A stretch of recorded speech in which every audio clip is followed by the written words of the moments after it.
You are thrown from the dream, kicking and flailing. It is some seconds before you can catch your breath, images of black-scaled monsters and sharp fangs still swimming before your vision.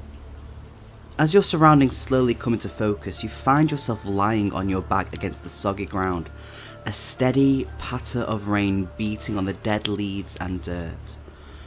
Above you, a full moon streams garish light through the treetops, picking out the charred, twisted remains that encircle you. Bodies, corpses. Hello, book nerds. Welcome back to In Between the Lines. How are you doing? If you're new here, hello, my name is Noah, and we talk about books. Any kind of books, fiction, non-fiction, tabletop books, Kindle books, you know, all that sort of thing. So, you know, everything's all good. Obviously, this month is Amazing August Adventures, where we delve into the solo RPG, the Choose Your Own Adventures, and so on and so forth.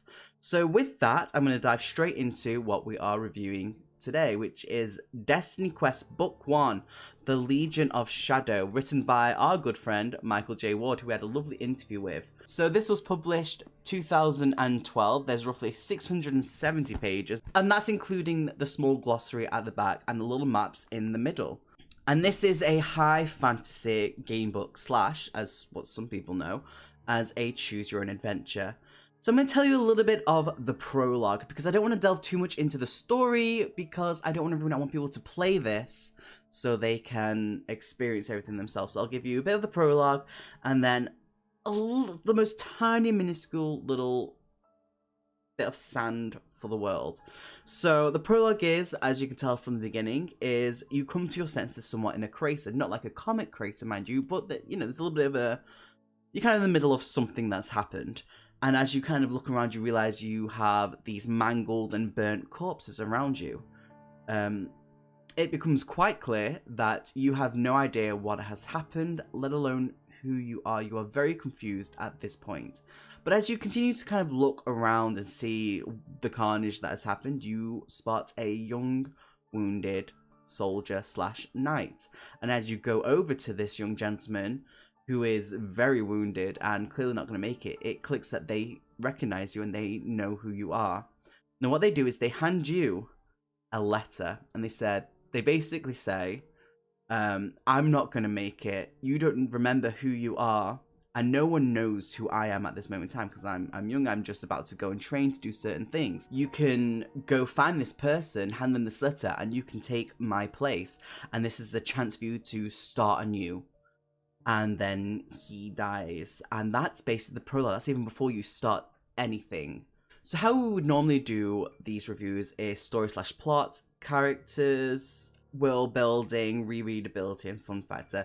We're going to muddle this up a little bit. So we're going to go with story / plot. We're going to have character customization, because that's very important for this book. Gameplay, fun factor, and rereadability. So story, we basically talked a bit about the prologue, and we know a little bit about the world, which is Vale. Starting off with this story without having any memory, it gives you this open sort of moment where, as you go through these different acts that are set in the book, there's 1 to 3 acts that progress the story.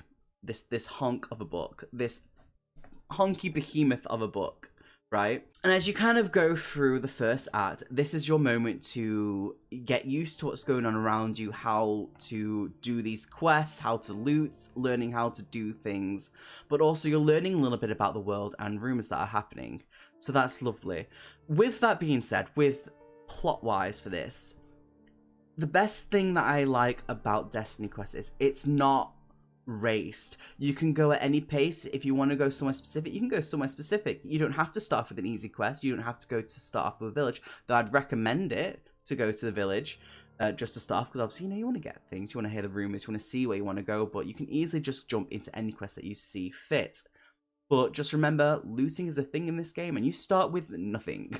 But I like the fact that you can take your time, you can go where you want, you don't have to feel rushed, you can take your time with everything, which is a beautiful, nice setting, because you're learning about the world and everything that's going on. So, pace-wise, I love that. Character customization, I absolutely love. So, when you start off, you start with nothing, and obviously this is the sheet that you have.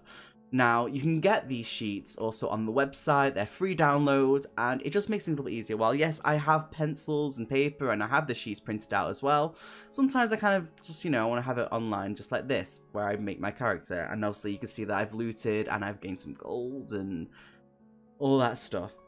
Character customization, when it comes to these sorts of games, I love character customization in sort of MMOs, tabletop role-playing games, like I love my D&D, my Call of Cthulhu, World of Darkness, everything like that, White Wolf, World of Darkness, all that jazz.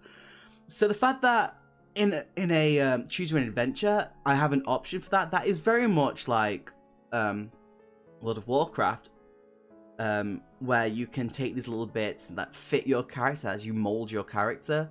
I love that because growing up, I had fighting fantasy. And obviously you just start off with a little bit of stats and the items that you have, and then you're just kind of thrown into a situation. With this, it's completely different. It's very open. So character customization, I absolutely love that. It's such a nice experience to have with this book, with this style of book. Gameplay is very smooth. It flows very easily, especially when it comes to combat. So with combat, normally you only need like 2 dice for this, 2 for yourself. But I like to use 4, 2 for me, 2 for whatever I'm fighting at that time, or if there's a decision. Because with how this works, we have a speed stat.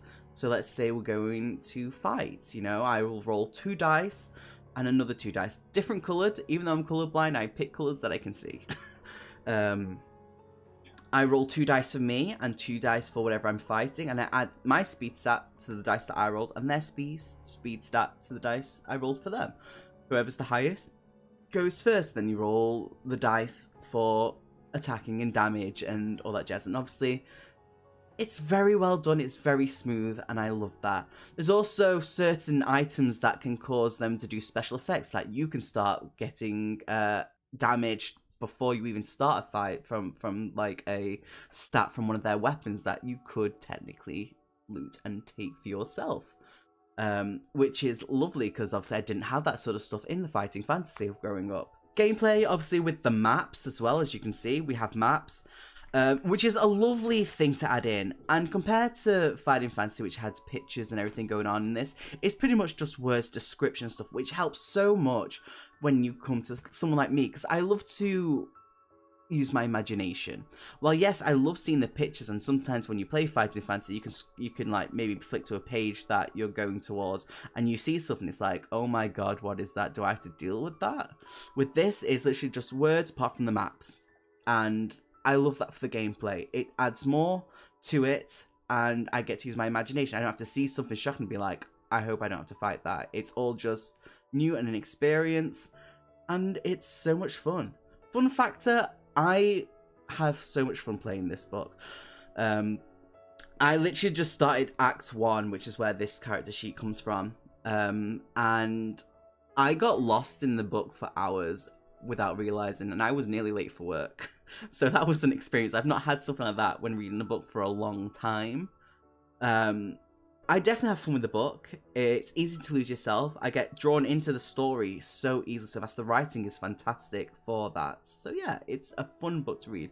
Replay value, absolutely. It's a choose your own adventure. There's different choices that I have not made in this book yet that I still need to experience. And there's different items that I've not seen, different stats. So much that I've not even seen or experienced yet in this book that I need to just kind of delve into.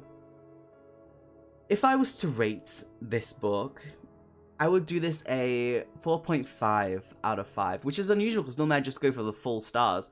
But the reason why it's 4.5, I enjoy the book, the writing is fantastic, the imagination I get to use, the gameplay, it's fun, it's easy, it flows well. Character customization is fantastic for this book. It's just that little bit that Michael said is where you can see him having to like fight against, I don't know if it was the publisher or what it was, where he has a mindset for what kind of audience he wants to go for, and they want it to be for a younger audience. And there's a little bit, especially in the first act, where you see that kind of that backwards and forwards of the bumping of him trying to do what he wants, and they'd be like, no, make it for the younger audience. But the main thing is that it's a good book, it's a good read. And if you're new going into stuff like this, absolutely, you're going to enjoy it no matter what. And as the books continue, that little fight that you kind of get a little bit with the writing, that goes away. He gets to the point where he can do what he wants, he flourishes, and he blooms into a beautiful, beautiful flower. I joke. But I love this book and the series in general. I need to get the new book. And definitely what I would say, if you want to learn more about the world, definitely get the World Companion book that is on Amazon. It delves in so much more into the world. You'll learn more about the world, the lore, and and there's actually some pictures in there to kind of show you what it looks like. But yeah, I had so much fun reading this book. I can't wait to delve into the new book for sure. And yeah, tell me your experience with the book, what your own opinions and thoughts are. I would love to know, and I would love to hear them. And I will see you next time with the other game books that we will be doing. Much love, make good decisions, and keep on plodding on. Of all the boys I've known, and I've known some, until I first met you I was lonesome. And when you came inside, dear, my heart grew light, and this whole world seemed new to me. You're really swell, I have to admit you.